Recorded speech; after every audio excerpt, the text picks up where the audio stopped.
मित्रांनो नमस्कार. आज आपण रोज बोलले जाणारे इंग्लिश वाक्य शिकणार आहोत. चला तर व्हिडिओ चालू करू. व्हिडिओ चालू करण्याच्या आधी जर तुम्ही चॅनलला लाईक केले नसेल तर प्लीज लाईक करा, सबस्क्राईब करा आणि शेअर करा, म्हणजे नवीन व्हिडिओ तुम्हाला पाहण्यास भेटतील.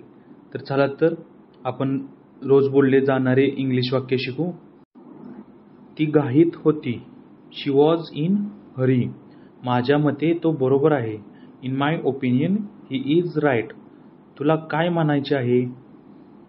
तुला काय म्हणायचे आहे? What do you mean? मी अंघोळ करत होतो. I was taking a shower. इथेच मी तिला पाहिले होते. There is where I saw her. तो अत्यंत दुःखी झाला होता. He was heartbroken. तर मित्रांनो, कसा वाटला व्हिडिओ? तर व्हिडिओ आवडला तर प्लीज लाईक करा, शेअर करा, सबस्क्राईब करा, म्हणजे नवीन व्हिडिओ तुम्हाला पाहण्यास मिळतील. थँक्यू.